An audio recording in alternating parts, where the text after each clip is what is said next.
Shaner? Here. Scott? Here. Waters? Here. Moore? Here. O'Kane? Here. Please stand for a moment of silent prayer, followed by the Pledge of Allegiance, please. Amen. I pledge allegiance to the flag of the United States of America and to the republic for which it stands, one nation, under God, indivisible, with liberty and justice for all. Mr. Moore would like to read a proclamation today.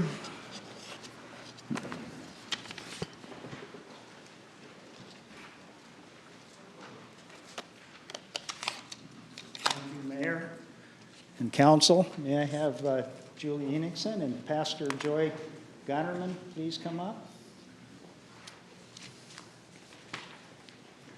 Julie Enigson is the Regional President for Rosecrans-Jackson Centers, and Pastor Joy Gonnerman is the Prevention Specialist for You ladies want to Rosecrans- turn around so the other side so we can... For Rosecrans. Yeah, right? Yeah. Dan's on the wrong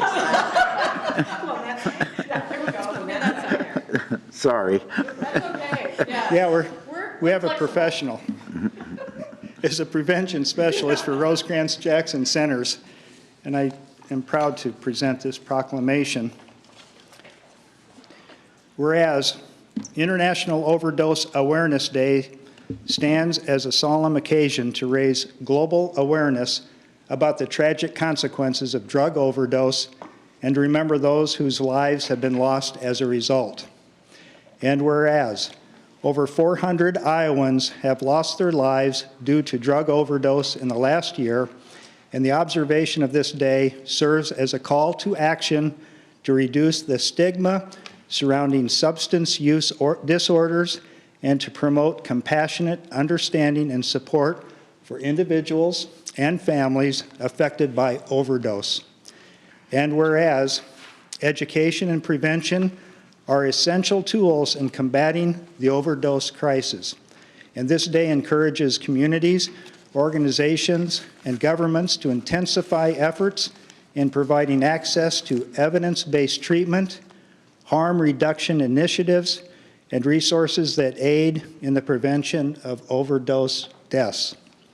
And whereas, through unity and collective responsibility, we can strive to create a world where every person struggling with substance use disorders is met with empathy, where overdose prevention measures are widely available, and where hope for recovery shines brightly for all. Now, therefore, I, Dan Moore, Mayor Pro Tem, on behalf of Robert Scott, Bob Scott Mayor, and the City Council members, Alex Waters, Julie Shaner, and Matthew O'Kane, do hereby proclaim August 31, 2023 as an International Overdose Awareness Day in Sioux City, Iowa. And they have an event that I think Pastor Joy will be talking about, I hope. And so if you'd like to make some remarks, that would be great. And here's a photo opportunity now. It's a big check. Here is, yeah, big check. Not yet. How's that? All right, good, thank you. Yeah, thank you. Yep, you go ahead, you got it, Joy. Okay. I made some notes because I'm a preacher and I can go on for quite a while, and I don't suppose you want me to do that. So, first of all, thank you for acknowledging this day. We've come some way in understanding what substance use disorder looks like, how that manifests in people, but there's still a lot of stigma. And in fact, when I was a kid, I'm sure people that I knew died of overdose because I knew who they were, but nobody mentioned it. And then what happens is that people bear that grief alone. So by speaking about this publicly, by making a proclamation, we start to chip a little bit off of that stigma. We know it now, we've spoken it out loud. We know people who have suffered. So as was mentioned, about 400 people in Iowa died of overdose last year. Nationwide, 106,000 people. That's 300 people a day die from overdose. And all those people are somebody's brother, sister, mother, father, aunt, uncle, child. Most of the people are between the ages of 24 and 33. That's a big chunk of our demographic that we would like to have available to help us in our world. But as a prevention specialist, I also acknowledge that by preventing overdoses, by removing the stigma, we're also providing prevention strategies. I work with the Crittenton kids. And just last week, I was helping them work on this service thing I'm going to talk about in a second. I just asked them, how many of you guys have had somebody you care about die of overdose? Of the 7 kids in the room, 6 raised their hand. That's heartbreaking. 3 of them had witnessed that death. So by removing the stigma, we can bring it into the open, we can talk about it, we can help these kids be able to talk about people they care about without being ashamed of it, without being afraid of it. So to that end, on Thursday evening at 8:30 in the evening, we'll be doing a service of hope and healing, which is available for the entire community. We'll be providing that for those in residential treatment and those in outpatient treatment. But we also want to acknowledge that overdose crosses all lines. It crosses all lines of gender, of age, of race, of financials, everything. And so there are people that are touched. So they're welcome to Shepherd's Garden at 8:30. We'll be having luminaries. We did it at 8:30 because luminaries in the daytime just look silly. So we're having it at night. And we'll be having a service there for people to participate in. There'll also be private prayer opportunities for other clergy in the area. So everyone is welcome to that. Whether you've lost someone personally or just want to let people know that you care, feel free to join us. So again, thank you very much for acknowledging this day. If you all want to wear purple on Thursday, purple is the color of overdose awareness. Thank you very much. Thank you.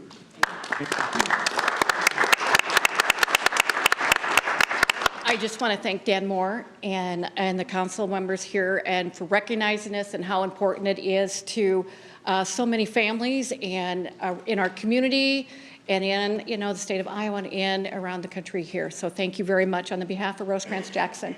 Thank you for doing this. Thank you. All right, thank you.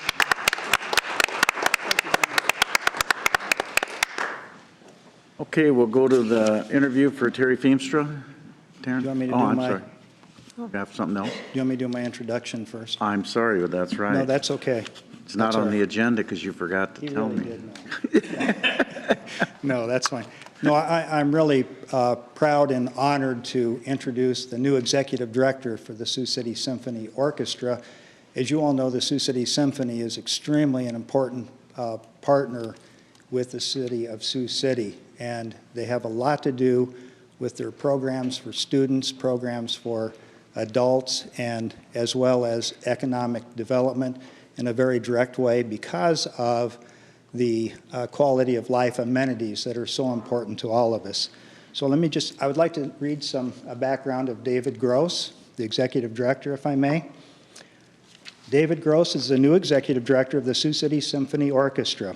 Prior to that, he has held the positions of executive director of the Reading Symphony Orchestra, president and CEO of the San Antonio Symphony, West Virginia Symphony Orchestra, and executive director of the Lansing Symphony. Mr. Gross has led community-wide collaborations, including Violins of Hope and the Celebration of Women in the Arts. The aforementioned each have had more than 20 participating organizations. As a speaker, Mr. Gross has been invited to lecture on arts administration at such institutions as the University of Houston and Kutztown University, among others. In 2012, he was asked to address the offices of the members of the U.S. House of Representatives Ways and Means Committee regarding the potential impact of proposed changes in the tax laws on charitable giving. Mr. Gross had a 28-year career as a professional musician, having held the positions of principal timpanist of the Grand Rapids Symphony, Kansas City Philharmonic, and Colorado Music Festival. He was invited to serve as guest timpanist with the orchestras of Detroit, Indianapolis, Milwaukee, and Columbus. He has also performed with the Philadelphia Orchestra and the Philadelphia Opera Company. Mr. Gross has held faculty positions at the University of Missouri at Kansas City, University of Delaware, Grand Valley State, and Michigan State University. He was an artist representative for Yamaha, I'll get it out, Yamaha Percussion, Adams Percussion, Evans Drumheads, and Sabian Cymbals. He had designed a signature series of timpani mallets that were sold worldwide. David is married to Deborah, a retired professional pianist, and they have a daughter married living in Oklahoma City, working as an emergency room nurse. I would like to welcome David Gross, Executive Director of the Sioux City Symphony Orchestra. Thank you. Well, thank you all. It's an honor to have the opportunity to speak with you today. And I would first like to thank you for your support to the Sioux City Symphony Orchestra. Not only is this support critical for the symphony's continued success, but it also sends an important message that the city appreciates what we bring to our community. Shortly before I began my tenure as president of the San Antonio Symphony, the Toyota Motor Company set a committee to that community to consider a new location for an auto assembly plant. One of the first questions Toyota asked was, does this community have a symphony orchestra? That didn't mean that Toyota was going to be a major donor of the orchestra. In fact, this saw that the existence of an orchestra and the arts is a litmus test for the values and the quality of life in that community. The arts and culture industry impact our community in several ways, including presenting a wide range of performances, exhibits, depending on the organization, education, and what sometimes is overlooked, the impact of the arts as an economic driver. The Americans for the Arts documented in 2017 that nationwide, the nonprofit arts and culture industry generated $166.3 billion in economic activity, including spending by the organizations plus the event-related spending by their audiences, which supported 4.6 million jobs nationwide and generated $27.5 billion in government revenue. In 2017, arts attendees spent an average of $31.47 per person per event beyond the cost of admission on such items as meals, parking, and lodging, vital income for our local businesses. In 2017, the combined $5 billion in direct arts funding by local, state, and federal governments yielded the $27.5 billion in government revenue. That translates to a return of 5.5 times the investment of combined local, state, and federal government support for nonprofit arts and culture. I had the personal experience while with the Reading Symphony Orchestra that during my first year, their leadership had made the decision to move 2 of their concerts outside of the downtown venue. The resulting impact on one of the major restaurants in downtown was a reduction of business by 80% compared to other concert nights when the orchestra performed in its regular venue.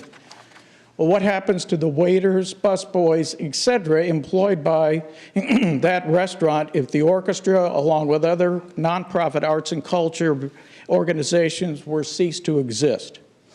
Or the parking lot attendant, the paid ushers or stagehands, etc.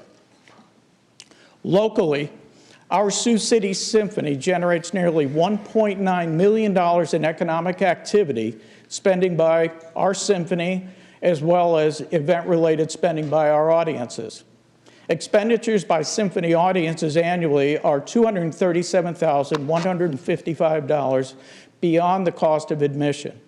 Symphony activities generate $72,460 in local government tax revenue and $84,215 in state government revenue for a total of $156,675 in total tax revenue generated by the Sioux City Symphony Orchestra for local and state government combined. Symphony activities help to support 64.7 FTEs. Very early on, I mentioned education as another way the arts impact our community. One of the reasons why I came to the Sioux City Symphony Orchestra was because of the commitment to education for all students in Siouxland. Last year, the Symphony presented 3 young people's concerts, and those performances had nearly 4,800 students attending. The Symphony provided materials to the schools in advance of those concerts, so students were prepared to better understand what they heard and saw at those concerts. Symphony musicians also make up small ensembles that perform in area schools and hospitals. Our youth symphony last year had 55 students participating, and this year we already have over 100 students enrolled, and we'll be starting a second orchestra. We just completed our second annual summer strings camp with 51 students enrolled.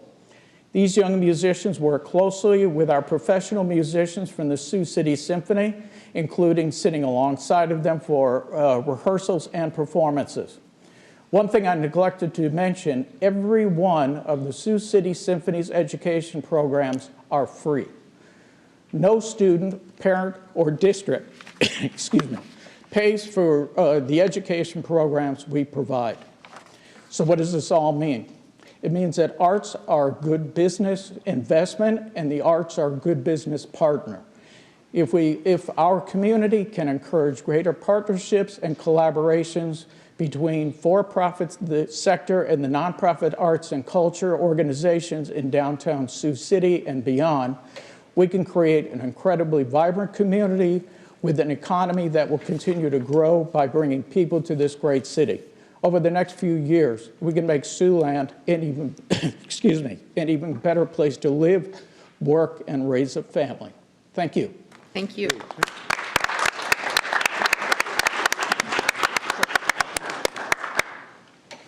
Okay, now Terrence, come on up and tell us a little bit about yourself and why you want to serve on the Library Board of Trustees. Well, you know,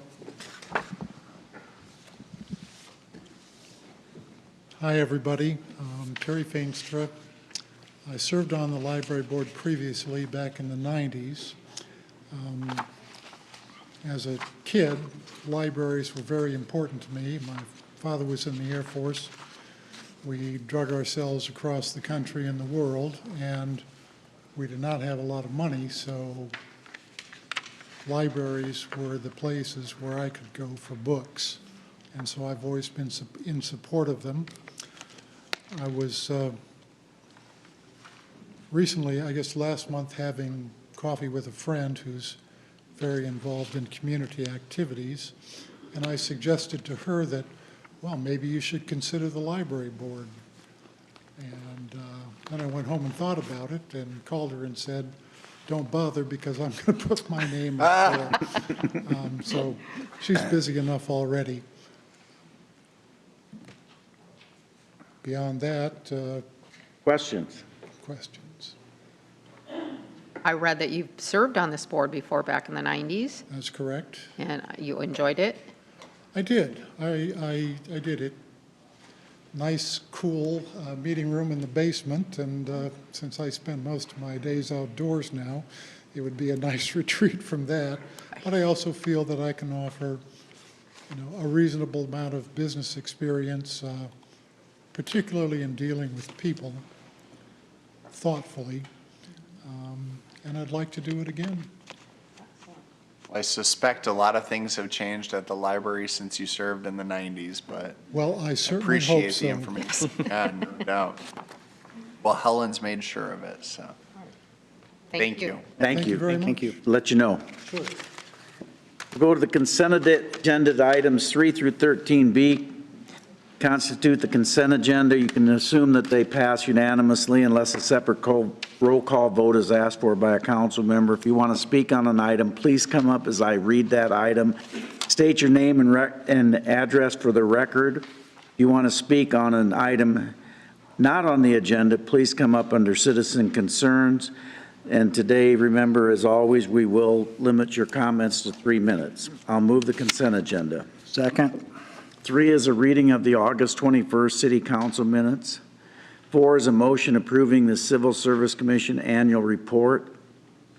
5 is a resolution adopting construction documents for the Hamilton Boulevard resurfacing project. 6 is a resolution amending the position classification manual, adopting an updated job description for the position of transit maintenance service worker. 7 are actions relating to grants. A is a resolution approving an interlocal agreement with Woodbury County for the Burn Justice Assistant Grant Program funds. B is a resolution authorizing the Housing Authority to receive 5 HUD-VASH vouchers to expand the program. C is a resolution accepting a public transit infrastructure grant for boiler heat pump replacement at the Martin Luther King Transportation Center. D is a resolution accepting the submission by the Housing Trust Fund of a local housing trust fund program application to the Iowa Finance Authority and approving the use of city funds as a match. E is MERD Impact Match Grants. 1 is a resolution authorizing the library to apply for an impact match grant for connectivity and device management software. 2 is a resolution authorizing the Historic Preservation Commission to submit an impact match grant application to fund the West End Historic District National Register nomination. 8 are actions relating to street closures. A is a resolution temporarily closing a portion of West 7th Street on September 30th for the Sounds of West 7th event. B is a resolution temporarily closing various streets in the downtown area September 23rd and the 24th for the downtown tailgate party. C is a resolution temporarily closing a portion of West 19th Street on September 21st for the West High School Homecoming Parade. D is a resolution temporarily closing various streets in Morningside area on September 25th for the East High School Homecoming Parade.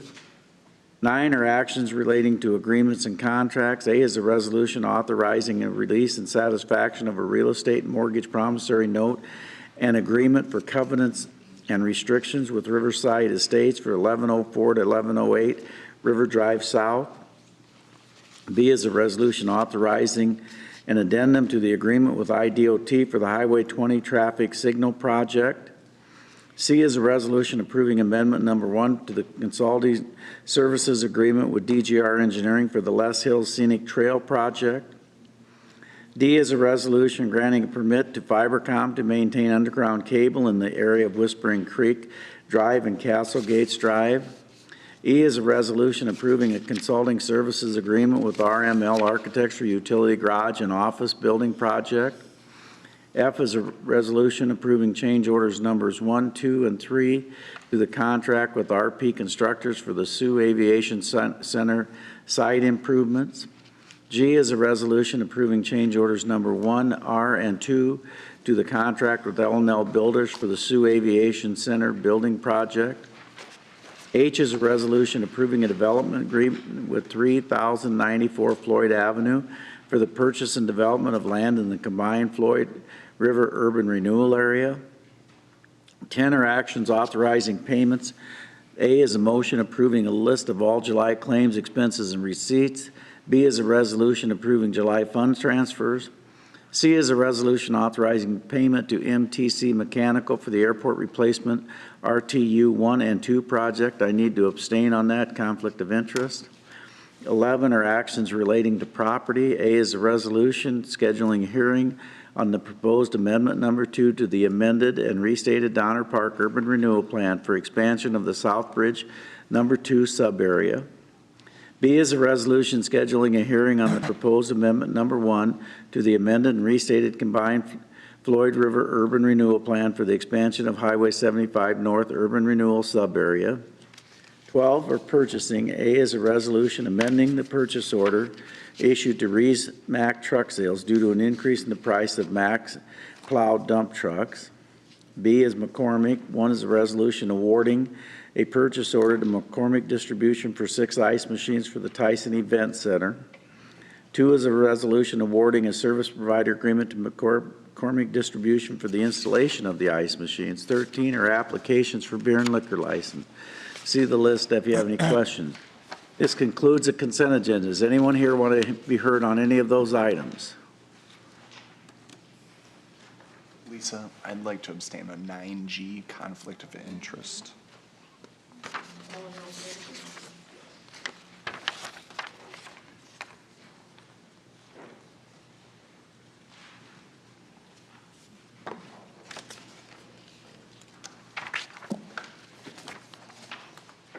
Passes 5-0. Recommendations of planning and zoning. 14 is a hearing and ordinance rezoning 1825 West 4th Street. The petitioner is Nicholas Leone. B and Z recommends approval of the item. I'll move that. Second. Anyone to be heard? Who's representing? There you are. What was your vote on this one for the Yep, record? Michelle Bosnellis, I'm the Vice Chair of Planning and Zoning. We did recommend approval. It was a 3-0-1 vote, and there were no comments from the public at that time. Public hearing's open. Anyone to be heard? Seeing none, the hearing is closed.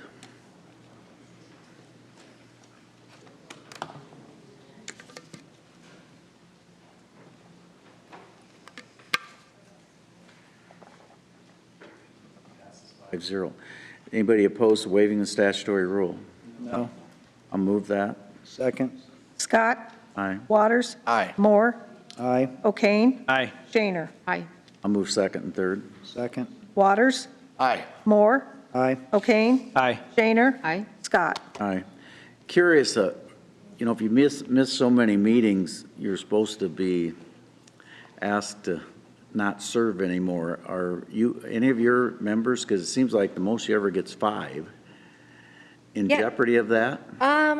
It seems like we have a group that they're all there, but we maybe not all there at the same time. So it's kind of been in and out. So we don't have any one person that's consistently not there. Because how many are on it, Mayor? 7, aren't there? 7. 7 or Mr. 7. Moore ran that, they were always there back in the day. 15 members. There you go. What can you say? 15 is a hearing and ordinance approving a development concept plan for 2319 41st Street and 2605 and a half 41st Street. The petitioner is Lieber Land Holdings, and P and Z recommends approval. I'll move first reading. Oh, wait, what do you want to do on this? Well, you want to get Well, public input? Well, we have to open it first, yeah. I'll move that. Second. Public hearing is now open. Anyone to be heard? You have some. Yeah, if I could just, we did recommend approval. Again, that was also a 3-0-1 vote. There were a lot of comments from the public during the meeting, lots of discussion. Really, the concerns were about grading, water runoff, traffic, wear and tear on the streets during the construction. A comment was made to the developer about holding neighborhood meetings during any construction to keep the communication open, and developers seemed very willing to do that. Okay, thank you. Public hearing's now open. Anyone want to be heard? Keep in mind, we're going to limit your comments to 3 minutes, and also keep in mind after we've gone and 6 or 8 people talk on the same subject, we might do a hand raising just to get your opinion. But go ahead, name and address, please. David Raymond, 2701 41st Street. To begin, I was going to talk about that Planning and Zoning Commission meeting. I was at that meeting. There were only 4 board members present, and 1 abstained on almost everything. So like you're saying, there were 3 voting members on this issue. I just don't know if that's normal. It sounds like it is. But the other thing, notification area. I was not in that notification area, and I am on the corner of 41st and Indian Hills Drive. All the houses on the south side of Bing's Court did not get notified. I'm not sure why, because we're affected by it. And if the neighborhood meetings are going to get mailed out or whatever, I'd like us to be included in those too. Still on the planning and zoning, there's a line in there that says it meets minimum requirements. And sometimes I think that should be on the welcome signs to Sioux City. We meet minimum requirements. I had questions because the plan didn't seem to present everything that's required to me. It shows existing contours, but you can't read them on the attachment that I can find online. But I'm wondering if those are from LiDAR and how old they are. Supposed to show drainage patterns. I didn't see anything about that. That whole area to the east is at the bottom of a pretty steep slope, and I'm pretty sure that all the water goes through there. And the area they're calling stage 1 would be where all that water collects. Soil conditions were brought up. It's less soil, it's silt. I don't know how well that's going to compact They say they're not going to move any dirt on or off the site, but, you know, what's the guarantee of that? What happens when it doesn't work out that way? I don't think utilities were considered too well. There's sanitary sewer. If they want to do gravity, they'd have to raise that east end of the site probably 30, 40 feet at least to get gravity sewer out of there. Otherwise, you're going to have a lift station. I don't see any accommodation for stormwater. And water mains, there's an 8-inch water main up in Bing's Court. If there was expansion to the north plan, why didn't they make Welty make a bigger, facilities up there, utilities up there? The storm sewer going down out of Bing's Court is only 15-inch. There's no proposed contours on the plan, so I don't know, if that east end is supposed to be raised or if they're going to use the lift station in there. They're using the comprehensive plan from 2005. There's a 2020 draft plan. I don't know how long it's going to take to get that activated, but there's quite a bit of difference between the 2005 and the 2020 plan as far as requirements for these kind of developments, things like detention basins. And the 2020 plan emphasizes infill over expansion. I want to answer a question you guys might have already that was asked of me at the Planning and Zoning Commission meeting. Are we that are against this, are we against all development? And I told them no. I mean, my house was built in 2009. I didn't move there till 2019. So it wasn't an empty area north of me at the time I moved in. And I have no problem with all the houses up there on Bing's Court. It's only 14 lots anyway, but I came previous to that. I lived 20 years in a Morningside area, not too far from Waters. Yeah. The other problem is I'm going to have you wrap it up, okay? Yep, I know. 130 units, I don't think that's possible to begin with, but if you add 130 units to that, think of the traffic downstream. The intersection of Indian Hills and Outer Drive, there's about 4 cars can stack in that left turn lane from Indian Hills to Outer Drive to the east. You got the same situation on 41st and Outer. You got a stacking lane that's maybe 8 cars. I'm told I know cars parked there. Okay, I need to pick up have their your 4 minutes, so I after need school. to. Thank you. Okay. Thank you. Hi, Sharon Brown, 2605 41st Street, not 2605 and a half. I do get mail for that, though. I am here because I have the same issues that he does looking at that plan. I've seen that hill. I know what it's like, the amount of dirt work and such. I also know what Lieber wanted to do, I don't know how many years ago it was, which was move dirt out of there. So come on. And then traffic is my major concern. You have North High School, you have North Middle School, you have the dialysis, you have, I live there. I have to drive to work. My work is in Morningside. I know what it's like. You can't get through some of these red lights. It could take 3 red lights. There are times, trust me, been there, done that. We do not do the infrastructure needed in this city to create these housing developments. We need a 2-lane on Outer Drive, both ways. Come on, we have to. 41st Street, that is a speed, I don't even know how to say it. They speed through there. Why did they do it? Because they're high schoolers running back and forth. Could be other people too, but you put in that many cars, you're only making 2, according to this plan, right onto 41st Street. That's a lot of cars onto one small road with not a lot of offshoot. My issue definitely is the traffic congestion. I have no opposition. My house, built in 2009, I didn't move there till about 4 or 5 years ago. I got my house because of development. I'm all for it. But let's plan our streets, let's plan the infrastructure correctly in order to get a positive result. Thank you very much. Thank you.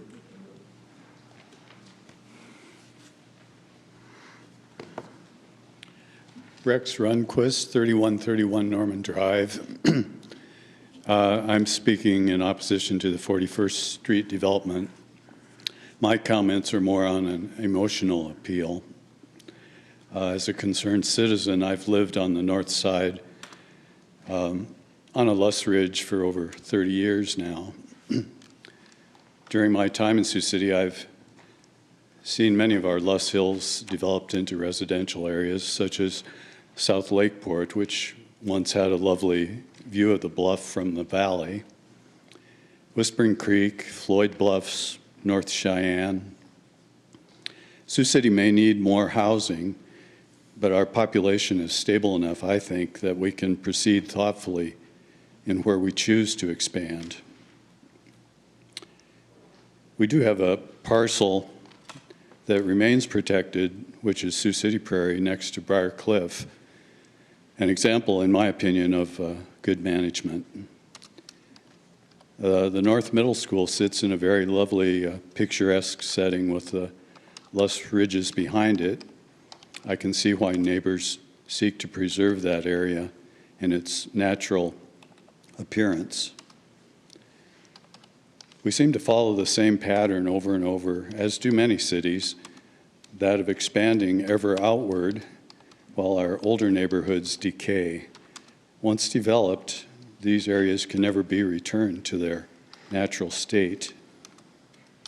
You now can make a difference for the future of the city by opposing the proposed development in this area. Thank you.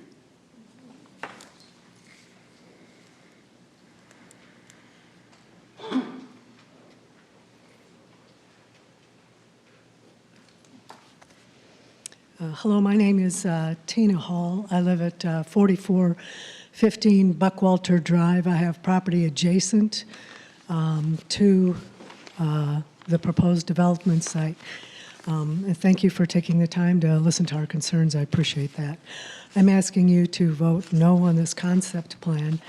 The acres I own are Luss Hills that contain never-tilled, Luss slopes and prairie plants and species, as well as forested slopes. A lot of the people on Buckwalter Drive have worked hard to maintain the prairie. There's a remnant prairie there, and a lot of us have long-term plans to enhance the prairie property. Just north of the residences, we have 500 acres of conservation easement for some of the Luss Hills. And I agree with some of the speakers about going ahead and developing all this property. It's kind of a lack of imagination of seeing a different way to see how the property and the green spaces and the natural hills that we use to sell our community on are being dismantled and destroyed. And it's one of those, somebody at a meeting was visiting with me and said, commented that old lyrics to a song of "Don't it always seem to go that you don't know what you've got till it's gone." I think there's another way we can look at this. If we're going to have development, we need to do it thoughtfully and consciously. My concerns are the neighborhood integrity, the landforms that are at risk, the proposed zoning, I believe downgrading to zoning grades from agriculture is not appropriate. If it was done to, the pieces of it may be, but not all of it is. I think the hill slopes can be maintained if we use rural residential, if you have to develop it. And once again, the extreme grading and soil removal. I'm concerned about how much soil will be moved. This is a very similar plan to what came up in 2019, and we had a petition that was submitted, and over 1,000 people responded in opposition to this particular development. It wasn't all about just the traffic and those significant issues. It also included concerns about the taking down of the Luss Hills. I want to state my main comments, and then if there's a moment, I have a couple of comments to make about the Luss Hill geology. My concerns are that the concept plan has got a lot of problems. It shouldn't be approved as it's submitted. It doesn't conform to SR zoning, no open spaces, common areas, or protection of the natural resources. It's too dense, as what's been mentioned, 133 units, more than twice as many as previously were rejected in 2019. Disregards the unstable features of the geological structures of the Luss Hills. Doesn't provide a buffer for the adjacent properties. Constant dust and truck traffic. The traffic concerns are, as others I'm have going to said. have you wrap it up, okay? Okay. I believe that the traffic infrastructure and environmental studies ought to be conducted prior to the submission of an approval of any concept plan, both to protect the area residents, the developer, who, if it's approved here, is going to go out and invest more money, and the same concerns will still exist, and also the citizens who have to live in the area and cover the expenses of the and unplanned expenses of the future infrastructure needs that have been discussed here. Thank you for your time. Anyone else?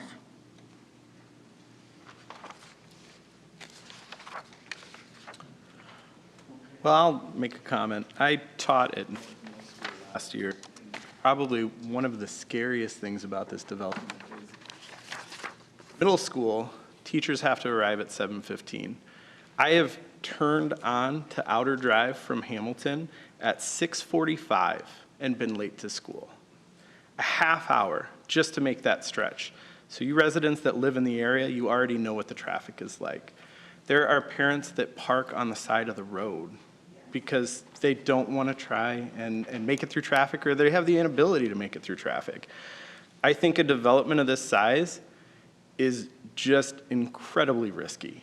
I don't think we have the infrastructure in place for it, and it would be scary to move ahead with it. Development's great. There are plenty of opportunities for infill in our city. We have neighborhoods that have just sat. I went to the old West Middle.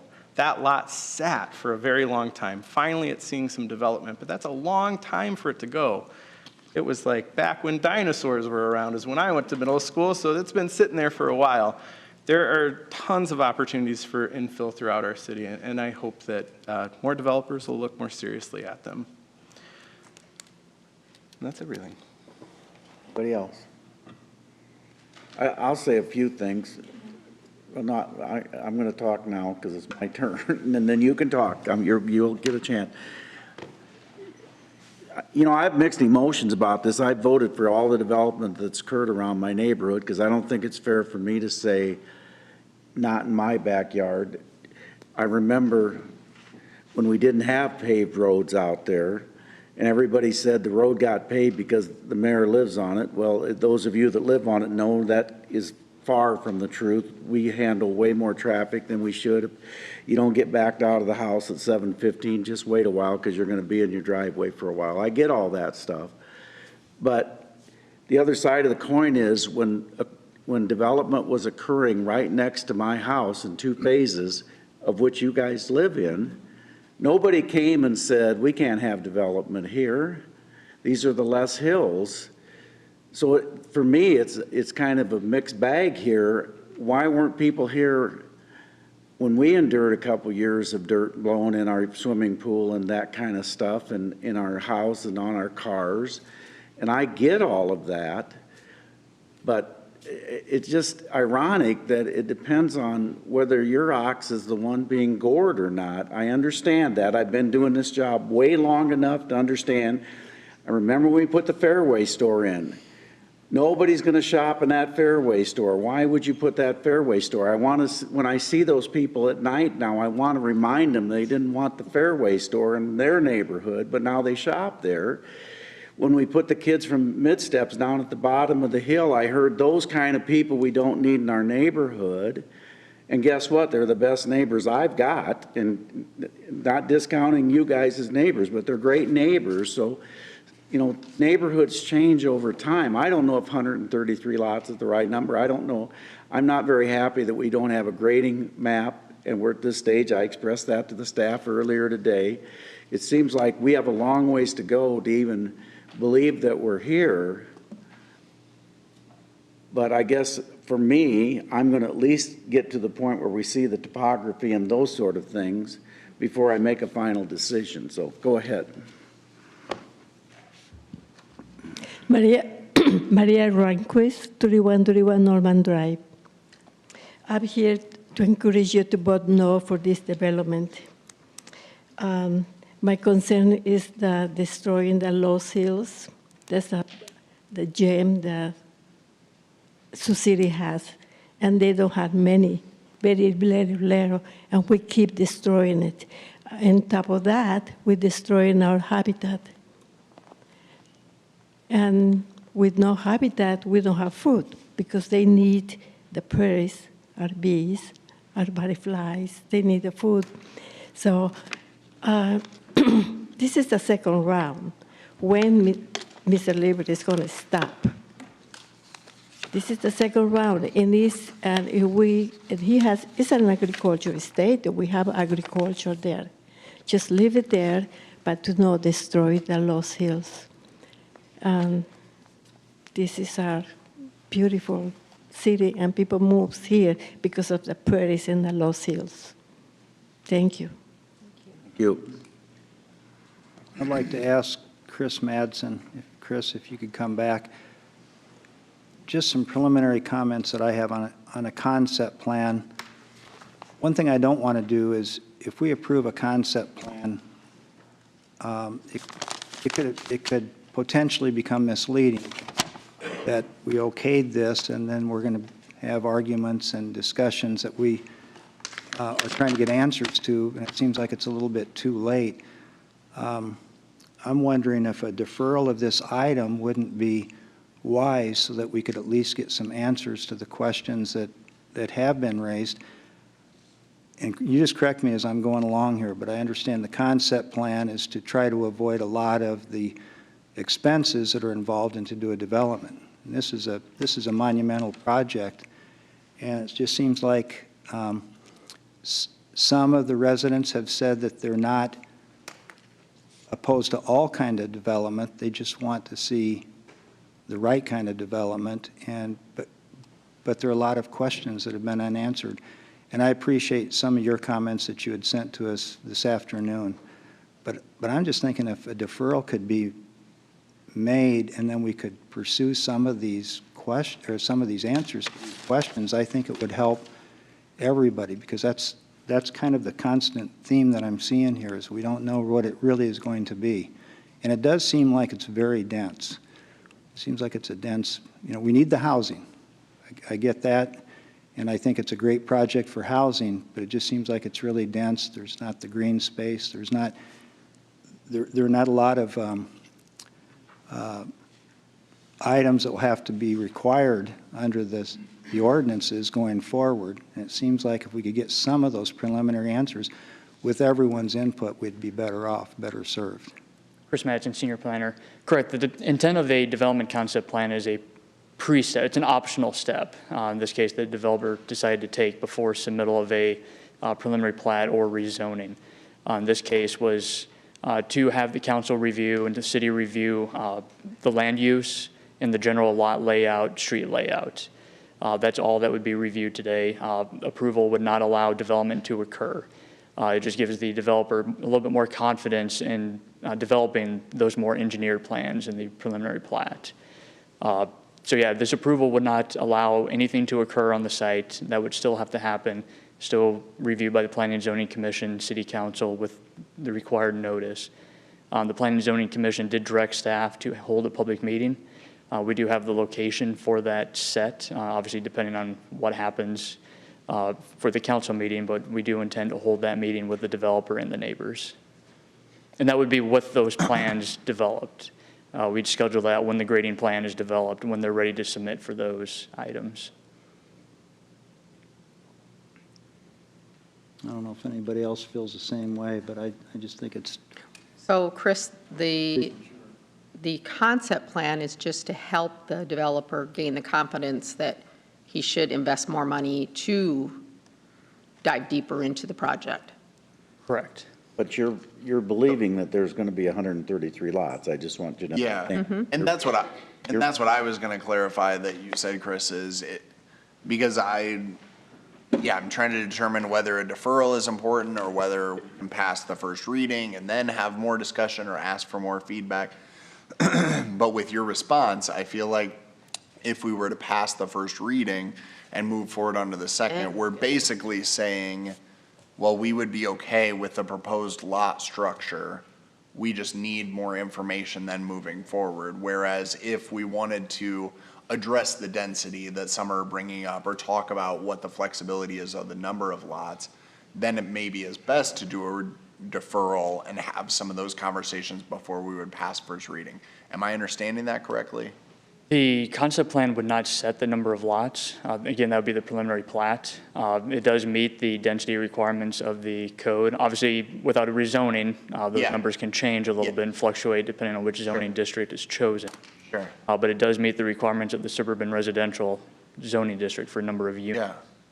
I think a lot of the questions could be answered through the preliminary plat, which obviously would be the next step. Again, this step is more the use of the site and the general layout. So a lot of those questions by code are not answered today because those submittals were not required.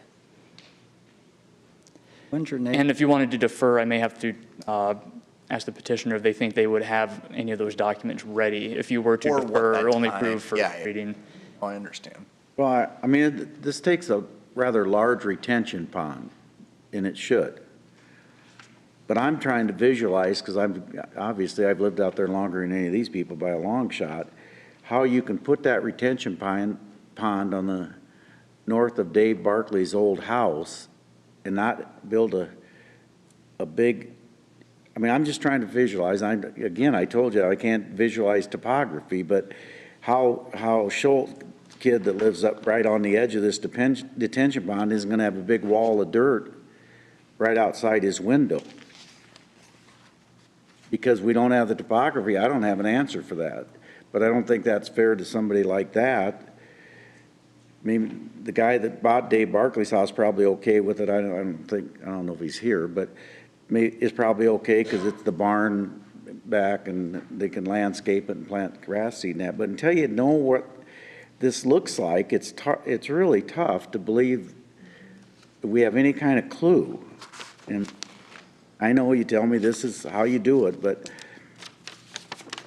And you do have the authority to put conditions on any approval as well if you wanted to see. Well, I know that, but then we go down the road and he spends a bunch of money and we don't like the plan, and then we're right back to where we were in 2019, and I just wish there were more to this than what there is. I've expressed that earlier today. I'm going to continue to express it. I just think this process leaves a little bit to be desired, but.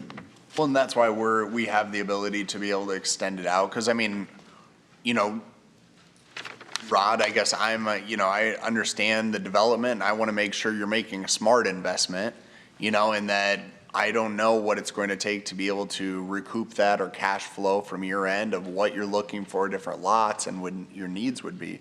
But I think that we just also want to think about the density, the green space throughout. You know, I mean, one of the things I always think about are different amenities in the neighborhoods, whether it's parks or green space, and the ability to have some of that in our developments, because I think we need to do a better job of that rather than after the fact trying to add them or find places for pocket parks.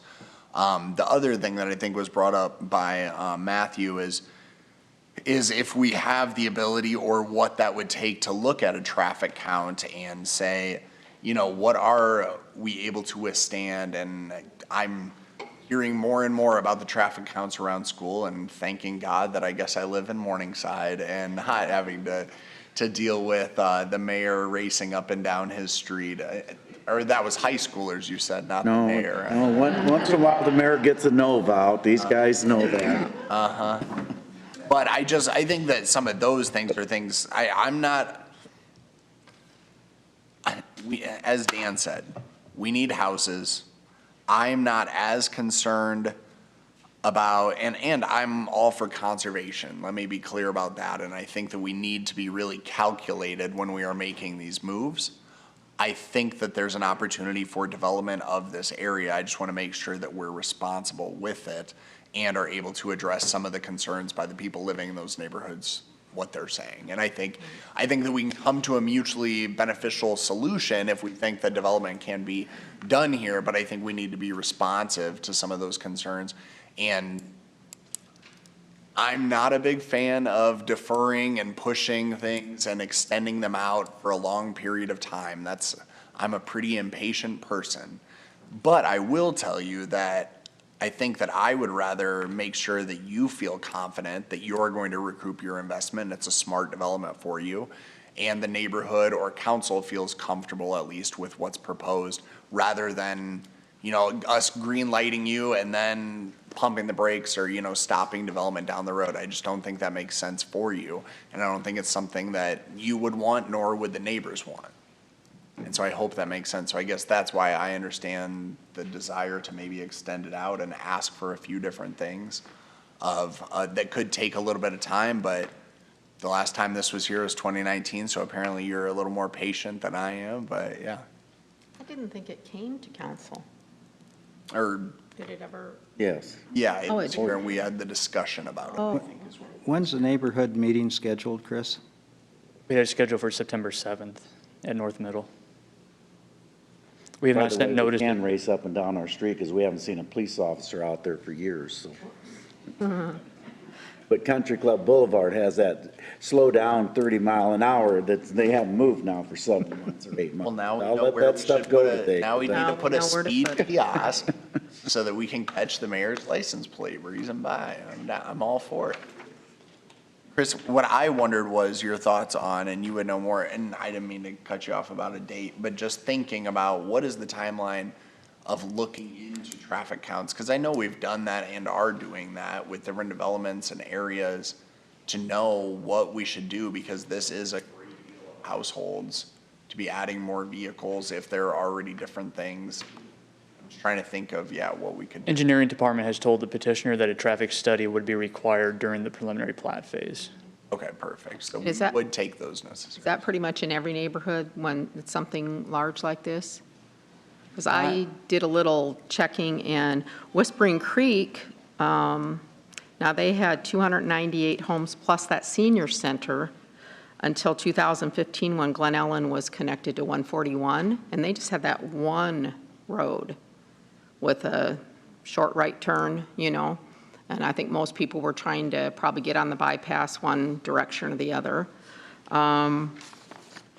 I feel like this, as far as the density, because when I first looked at this concept, I felt like, wow, the orange looks very, very dense. But I did get clarification on that. Those are not individual lots. 2 of those are one lot. And it's just the way it's drawn on. Oh, So- 'cause they're town. Because they're townhomes. So really, the line between each one of those, every other line would be a dotted line. That's an entire lot. So that made me feel better, because when I looked at it, I was like, whoa, that's pretty close together, and there's a lot of them. So that helped me a little bit there. And it did help me also to know that there was about 300 homes that were fed on one Whispering Creek Drive, and that was managed somehow. So I know they didn't quite have the school, because I too live out in that area, and I've seen that traffic. I've seen that traffic, I've lived through it, so has my husband.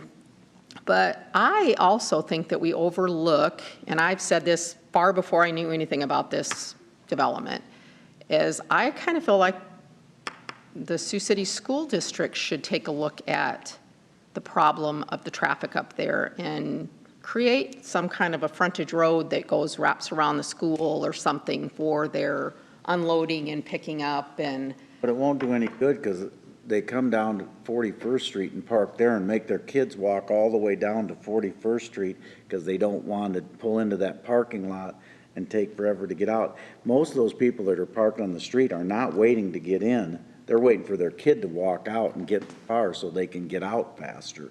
Because if they send them through this, it just takes a long time that they send them through. But if you sit there and watch, a lot of those cars are parked and the kids come up to the car rather than them pulling in to get the kid.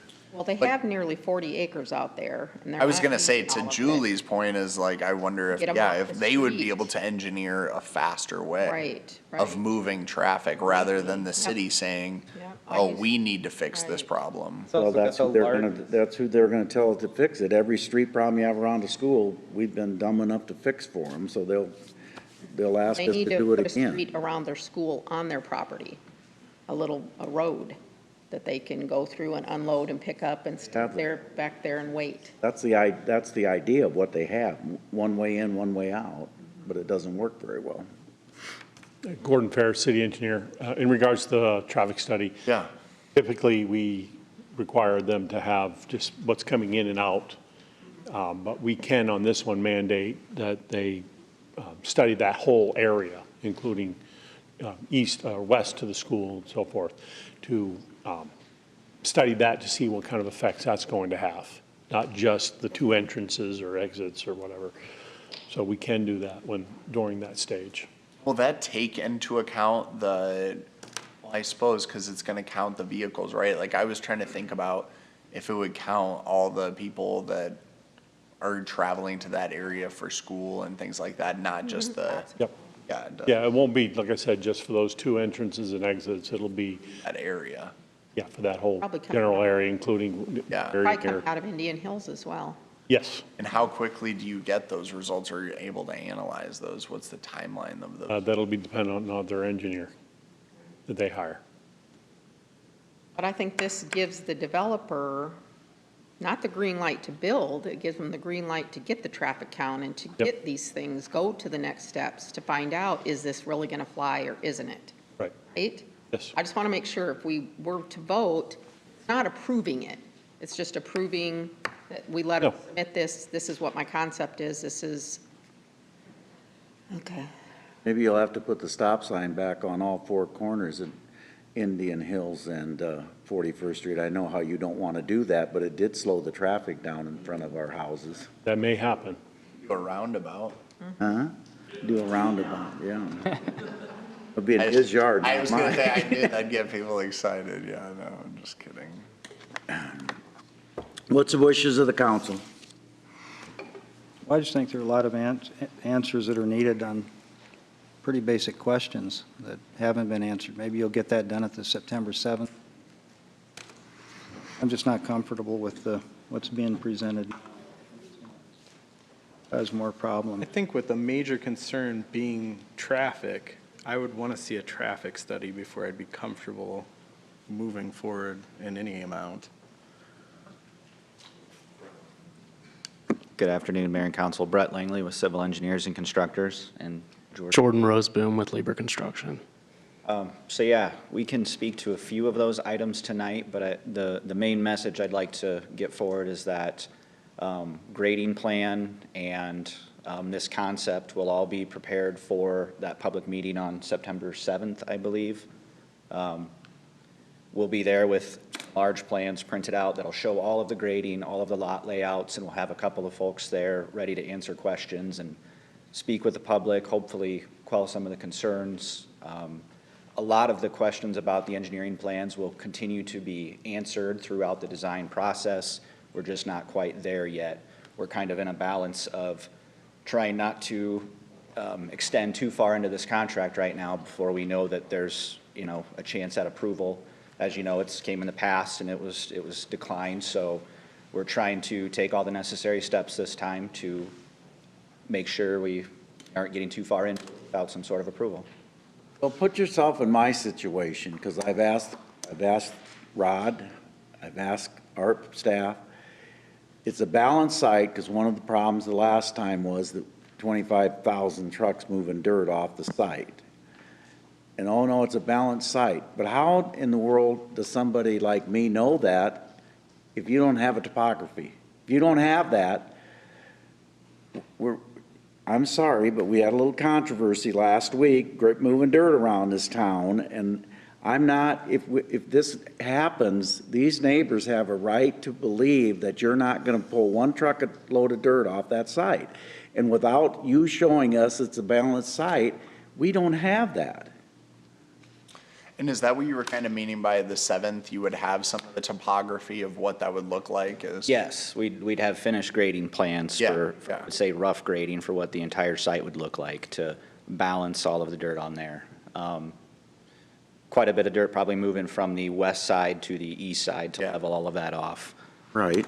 Yes, with the intent. So is there gonna be a big wall, you're standing there now, so we get to ask you a question. Is there gonna be a big wall next to Schultz's house where you're building, because that's where the retention pond is going? Is that going to be elevated and then the pond built, or is it going to be cut? The big difference. I don't have a perfect answer for that yet of exactly where it's gonna sit in the hillside, but whatever it is, it'll end up for sure following the ordinances and requirements with slopes and making. All sure that, but doesn't safe. matter. What it looks like to the neighbors is what I'm asking. That's a big deal. I know you'll have to meet the ordinances, that's a given, but meeting an ordinance and having it, how it looks is two different things. So, and without any kind of grading plan, we don't know that. And which should then help you. I mean, you're hearing some of those issues, so then on the 7th, you hopefully will be able to answer some of that, or at least look at that and say, okay, after re-looking at this, this is what we can anticipate, or this is what we would maybe expect, or. Correct, yeah. The grading plan should show all of that in pretty good detail so that everybody that's concerned can take a look at it, ask some questions. We can speak through any of the pain points for sure on the plans and make sure that as best we can, that everybody can visualize how it's going to look. When you're moving dirt of this size, sometimes it's kind of hard to get a good picture of exactly how that finished product's going to look, but we should have the grading plans completed for that meeting. I appreciate your comments, too. I think that'd help a lot. I'm really hopeful for the September 7th meeting. My question is the 133 lots, as far as how firm are you on that, and what flexibility do we have actually decrease the number of lots? And by how much, I don't know, but what's the... That's a good question. The intent of what you see here is basically to have a couple of different tiers and housing options so that it appeals to the most people. So some larger lots in the teal and some medium-sized ones in the pink and purple areas, and then mostly duplexes or potentially triplexes. We'd have to look at it in the orange area. So some of it, yes, does look a little bit dense there in the middle, but they'd be duplexes combined together. Yeah, none of it is set in stone, I could say that. None of the lot layout currently here is set in stone. There's an opportunity to change some of it around a bit. But again, that's what we hope to get a good look at it approved and in place at this step so that we don't have to change streets and grading and more of those lot layouts later on down the line. Yeah.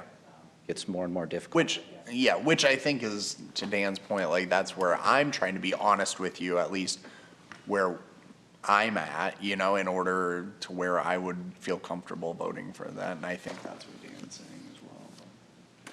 Because I'm somewhat with Dan in the sense that I would want to look at the density of the lots. I travel around quite a bit and go visit friends in different communities and different neighborhoods in those communities. And some of the things that I see that I really appreciate when I'm visiting them and their families are the fact that they've kind of planned out or mapped out, like, okay, we have trails through here, or we have parks in this area. And it's like, gosh, you could really have some beautiful landscape parks, or, if you had these native grasses growing throughout this area or an open area. I mean, think of all the families, not unlike myself, that have a golden retriever, maybe a dog that you want to have an area or an amenity where, and I'm just trying to think about where those parks are in relation to that neighborhood and how far you'd have to go or want to walk. And so I think that, yeah, and as Julie pointed out, there are some probable trail connections,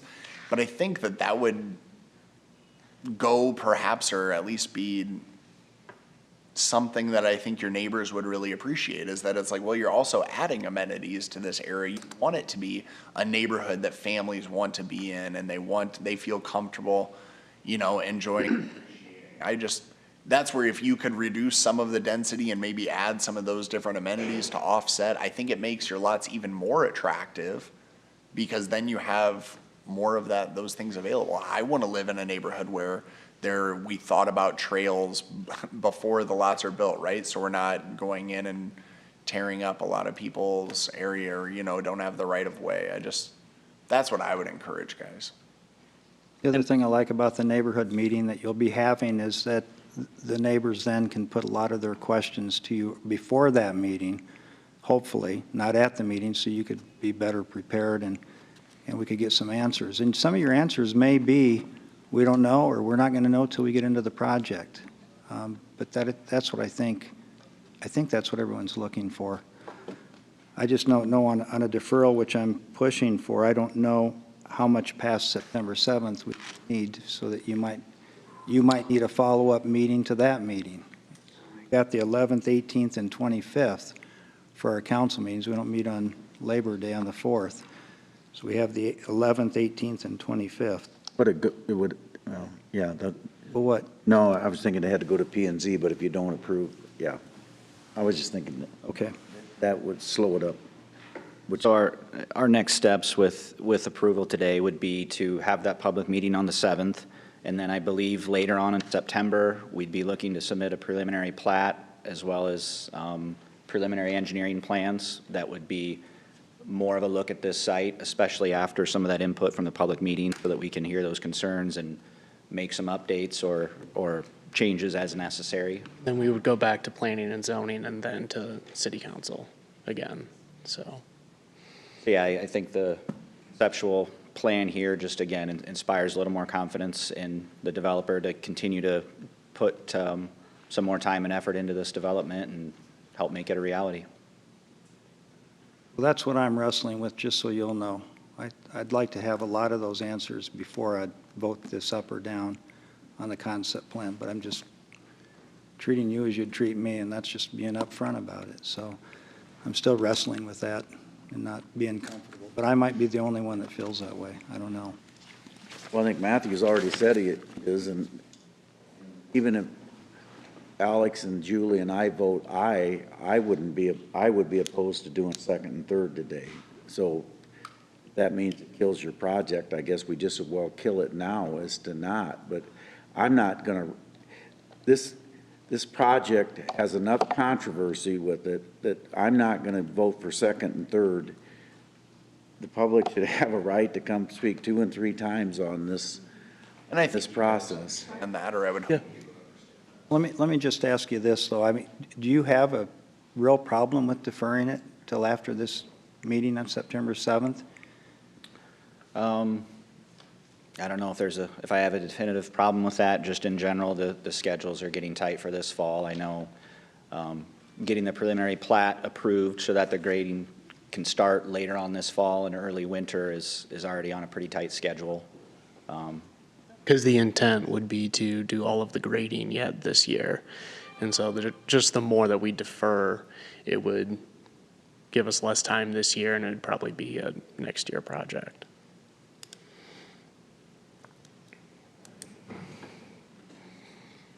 The other thing that I'll mention, Mr. Waters mentioned amenities, and amenities are important. Nature's an amenity. I went to Briarcliff. That's the largest urban nature preserve in the United States. That's huge. That's something to be celebrated. Working at North Middle was challenging for me. I wasn't in person in a middle school up to that point. There's a lot of kids. The highest population in a middle school in the Sioux City area. One thing that really was my nice little moment of meditation was working lunch duty and going out back and looking at that ridge, that untouched ridge. And so the idea of coming in there, and I know you're talking about doing the grading, tearing that ridge down is just terrifying to me. One thing that I would like you to consider as we look at these amenities, it's not a water park, and not after we've torn the ridge down, what grass do we plant? How are we going to be good stewards to this natural area, this habitat really that it doesn't exist in a lot of places? We've torn a lot of it down here in our own city. How are we going to be good stewards to the land for the next generation? If we tear it all down, there's not really anything to leave to them. I think all of the neighbors enjoy living out here, and I think that is part of the motivation, is to enhance the neighborhood and be good stewards of the land. And it's currently a farm field now. It is not the prairie grasses. and we just want other people to be able to enjoy that landscape. There's still going to be gently rolling hills in this development. It's not going to be perfectly flat. I think it's an enhancement of the area, and not a destruction of the area. This was torn up for farming. It was plowed for farming. Yes. Was it 4 what, years ago. Julie? It was plowed up for farming.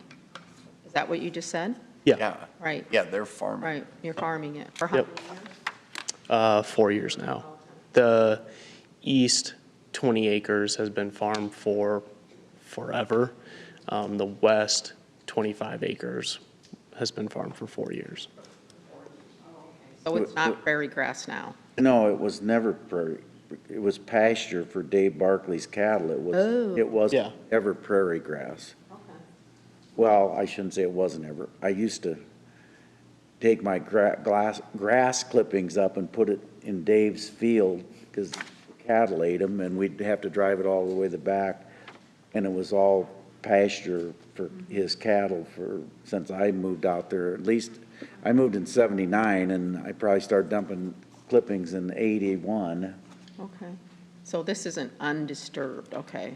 No. Okay. And that's what I was trying to think of, Matthew, Right. is trust me, with you in the fact that it's, I want to be good stewards for our environment, and especially the loess soil presents a lot of different challenges, both the beauty of the nature of it, but also the difficulty sometimes to build on it. But it is one of those where we're not talking about, going to Broken Kettle and breaking ground out there, or a Stone State Park, or gosh, even some of the neighborhoods that you all enjoy. Those were, I guarantee you, more picturesque prairie than what this is. And so I think it's one of those where I think, you have to strike the balance where, what are the areas? Field that loses all inherent value as land? The what? They plow the field and it loses all inherent value as land? No, I'm just saying that as far as like habitat. Right. Well, there was never much habitat, only because he had cattle in it. Yeah, that's what I'm saying. But I don't have as many deer, which is surprising. I don't have as many deer. It was corn. Normally you'd get more deer coming through the yard, but I didn't have a lot in the last couple of years.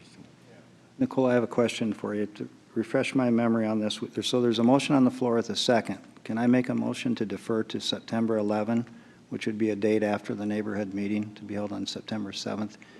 Can I make that motion while there's a motion on the floor? Yes, we have historically allowed that in the past. I don't know if I'll get a second, but I'm going to make that motion because I really want to see what comes out of this neighborhood meeting. Second. You second, Matthew? Call the roll, please. Let me understand what the motion is to defer. To defer this item to September 11, 2023. Moore, Aye? O'Kane, Aye. Shaner, No. Scott, Aye. Waters. We'll be back September 11th. But Chris, make sure that you still send letters out for the neighborhood meetings. And I think just a minute. I got notified because I have a deeper lot than some of these guys do. So make sure you get everybody on 41st Street from Ruston. Here's the. We can increase the You're not notification. getting everybody because they're on the front and their lots aren't deep enough to grab it. Gordon, do we have any preliminary data for traffic studies, like our most recent traffic studies in the area? What time's your Yeah, meeting? They didn't get notified. area? 4 o'clock. Yep. 7th? I don't know, I can look into Posted that. as a gathering for council, if anyone is interested, as well as P&Z. Chris, you've got to go from like Petty's old house, I don't know the address, and you've got to go down to Liz Durlow's house, which will include everybody here at a minimum on the north side of 41st Street. Because they. 71 stable, because that's where all the water drains to right now, that area. Well, that's fine. That's Liz is the mom, so but get the, well, he's in it. He's in it because he goes all the way back up. Yeah, he would have been. But those houses, the reason they're not in is because they're just outside the limit, because their lots aren't as deep as the rest of ours. Okay? Yep, we send it per state requirement, but we can increase. that. Yeah, just make sure that all the neighbors are notified. Okay, For clarification, because this was a hearing today, is it the council's desire to continue the hearing as well as the deferral of the action to September 11th, or do you wish to close the hearing today? no. Okay. You want me to make that motion to continue the hearing? No, we just, for Okay. clarification. Yeah, yep. 16 is a hearing and ordinance vacating a portion of the east-west alley, north-south alley in the block bounded by 7th, Pearl, 8th, and Douglas. Petitioner's Harkay Development. P&Z recommends approval. I'll move that. Second. Yep, that was also a planning and zoning recommendation, 4-0-0 vote, and there were no comments from the public during the meeting. Anyone to be heard on this item? Public hearing is now closed.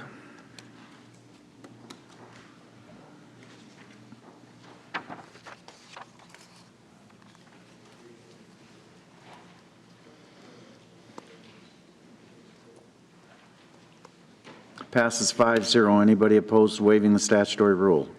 No. I'll move that. Second. O'Kane. Aye. Shaner. Aye. Scott. Aye. Waters. Aye. Moore. Aye. I'll move second and third. Second. Shaner. Aye. Scott. Aye. Waters. Aye. Moore. O'Kane. Aye. 17 is a hearing and ordinance rezoning 700, 712, and 724 Pearl Street. The petitioner's Harkay Development. P&Z recommends approval. I'll move that. Second. Yep, same thing. Recommendation was 4-0-0, and no comments from the public during the meeting. Public hearing is now open. Anyone to be heard? Seeing none, the hearing is closed.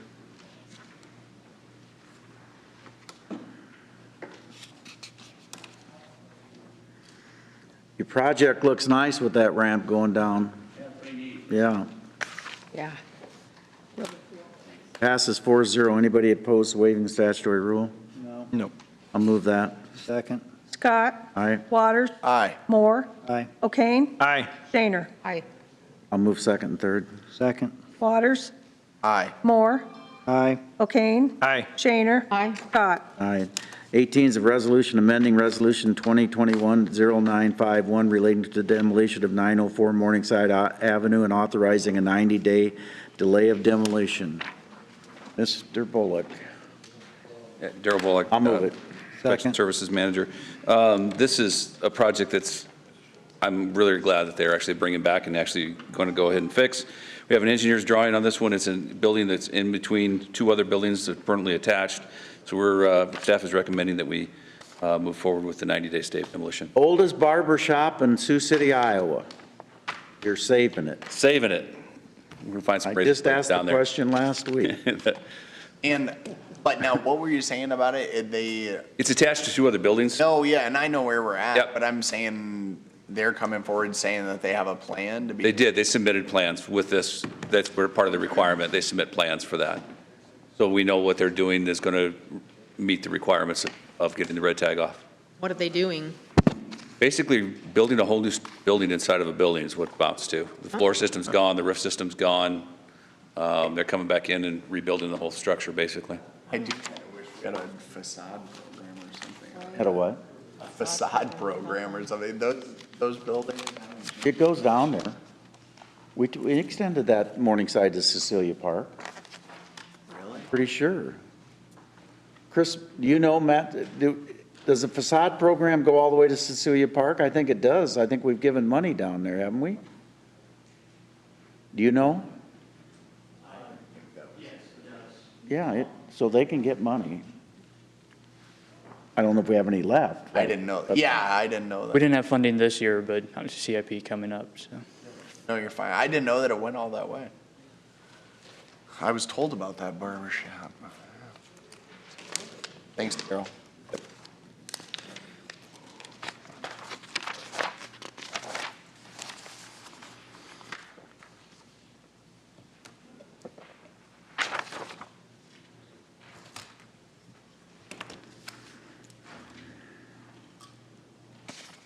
Passes 5-0. 19 is a resolution amending Resolution 2023-0055 relating to the demolition of 807 17th Street and authorizing a 90-day delay in demolition. I'll move that. Second. Darrell? This project has a new owner. An investor that just bought it off of, I believe, a tax sale, and wants to move forward with making repairs to the structure and actually putting it on the housing market, so for Section 8 rentals. Excellent. We moved it. Staff recommends 90-day stay. Thank you.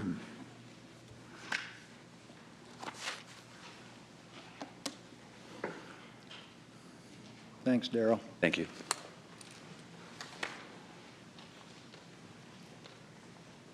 Passes 5-0. Is a resolution approving amendment number 2 to the service provider agreement with structural concrete for Sergeant Floyd River Museum and Welcome Center and ramp repair project. I'll move that.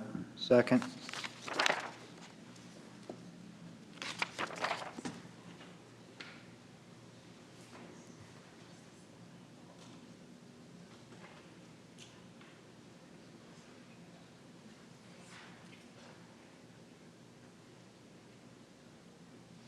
Passes 5-0. 21 is a resolution scheduling a hearing on the appeals of Rick and Russ Bertrand and Lieber Construction for the issuance of a grading permit and from the stop work order issued at 56 28th Street.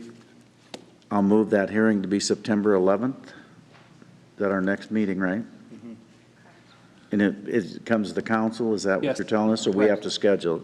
Okay, then I'll move it for September 11th then. Second.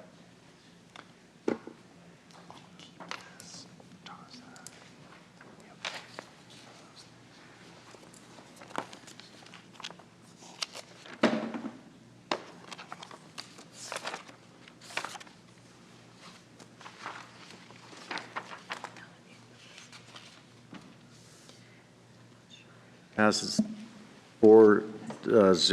Mr. Moore abstains. Citizen concerns. Are there any citizens that want to be heard? Please come forward, state your name and address for the record. Real quick, Steve Nelson, 2805 West 4th.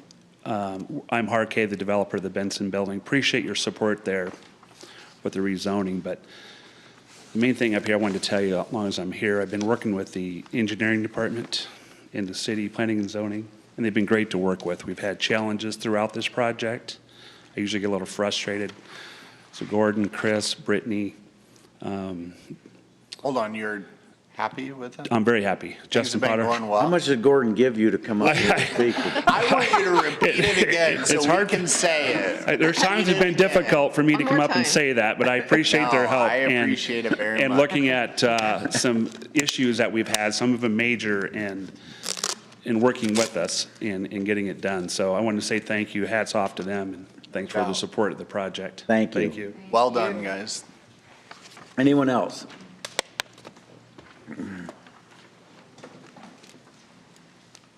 Sharon Brown again, 2605 41st Street. What's with the red lights at Floyd and Walmart? Are they fixed yet? What's going on? Just want to know.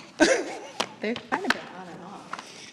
It's been. I don't know. Ask Mr. Padmore. I send him an email every time it goes off, and I'm not sure, because, I usually text, I either text Gordon or Pat usually to look into it. I don't Gordon, know do who you know those if two anyone- are, but. No, I know you wouldn't. Here comes Gordon. I'm just saying I normally do that I if could I go see through one there in the flash. morning. part of the it's problem is working. it's difficult because of supply issues to get parts. Right. But it seems like it's the same part. It's scary to drive down there, that's all I'll say. Oh, I know. The Walmart on Floyd, those Yep. lights are flashing again. They've been, like, when they flash on the weekend, you take your life into your own hands. Well, Just saying. but you're better off when they're went through flashing on the weekends and go up there at 5 o'clock tonight. You Was can't it get on the home. way here?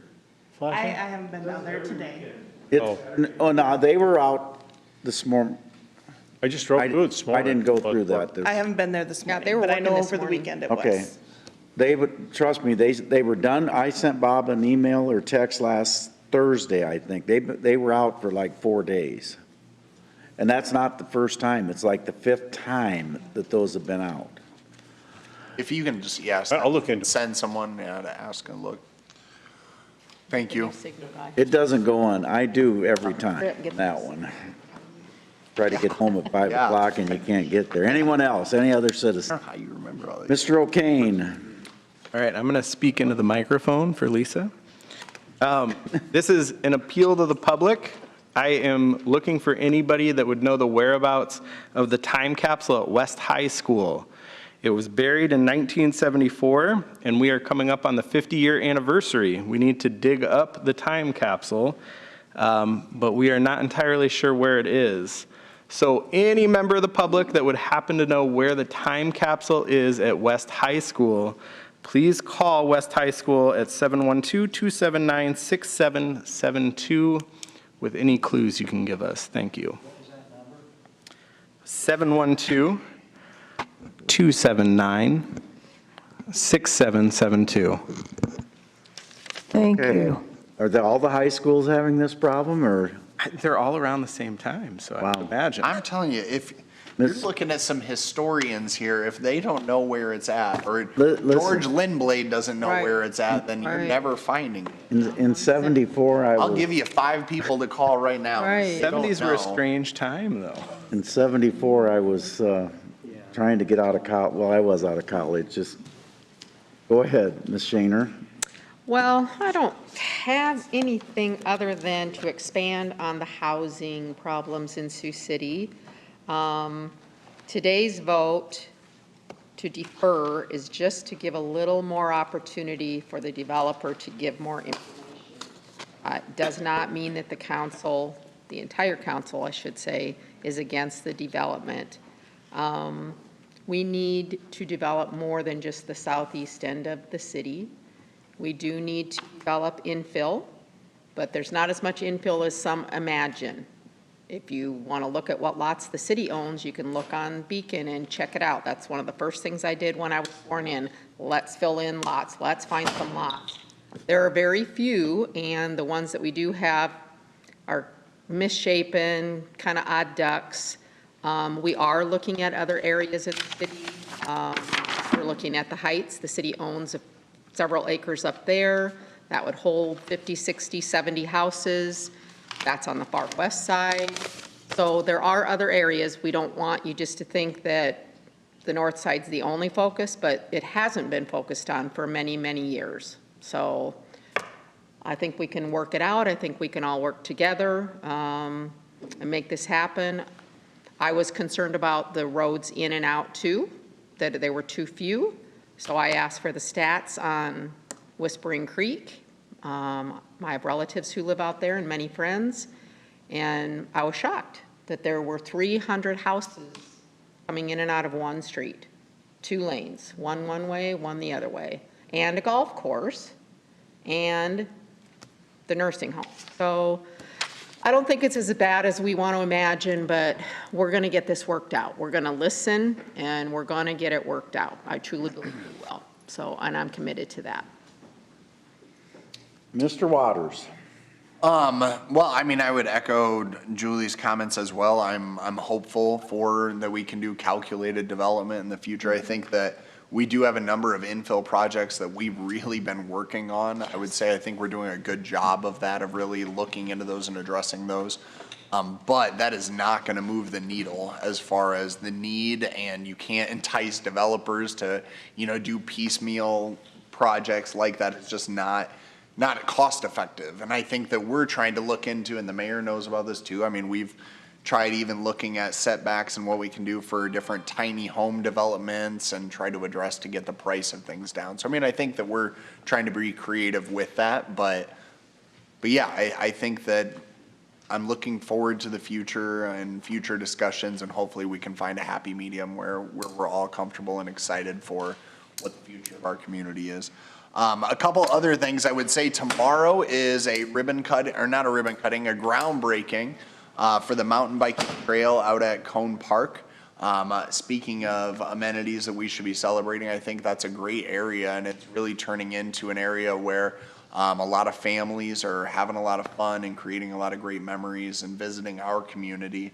And so to be able to have that groundbreaking and get people excited about the project, I mean, this is going to be an attraction, bringing people from all over the region to be able to come and see that. And I think that using the natural topography is something that is really cool that we'll be able to capitalize on, because a lot of other communities have to build the jumps, they have to build the hills in order to find those contours. And so I think that that's really exciting. We'll be able to do that. And I just want to, again, give kudos to the Chesterman family for stepping up and really making that a reality.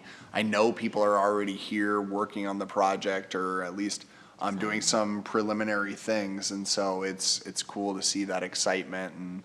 And we got a great contract with a person that does the best in the business. So I think it'll be a great thing. That's tomorrow, 1:30. So then the next thing I wanted to say and wanted to report, because the mayor always likes this report, is how we did at Wiffle Ball. I already had the report. My grandson worked the event. And said that, like, we just, I mean, come on, smoked it. I'll save my comment for my time. Oh, okay. Well, I mean, we were victorious with our Wiffle Ball for Siouxland Cares. It's a great organization doing a lot of incredible things in our school system, working to combat substance abuse and things like that. And the Mayor's Youth Commission always steps up as we hear about the great ways that they volunteer in the community. But it's fun to participate in this Wiffle Ball tournament and to be able to take down the home team of Siouxland Cares. You know, there have to be winners and losers. And so, yeah, we got the W. As the captain this year for the team, I just tried to put the right people in the right position, you know, and make sure that we were victorious. Glad I could just be a part of it. You had us watch a lot of film. Exactly. There was a lot of practice sessions and getting Okay, reps I got to be somewhere I tonight. do too. Sorry. Yeah, I do too. I do too. That's all I Roll have. it up Thank here. you Thank you for your report. That was a great time. September 4th, Labor Day, and I hope to see all of you at the picnic. Oh, yeah, Labor Day picnic and Art Splash. 5 o'clock, and Art Splash. Well, that's the second, Second, third, and third. 712 is here again this weekend, too. My grandson reported that, Night mark. Siouxland Cares knows they're still funded by the council, so they blew the. Get out of They here. throw the game? Get out of here. But he did report to me that Dan Moore went for an errant throw, and he actually saw a little bit of air under his shoe. Daylight under there. I move we adjourn. I second that. O'Kane? Aye. Shaner? Aye. Scott? Aye. Waters? Aye. Moore? Aye. Julie, on that, it's as built, as per the plans. I'll be right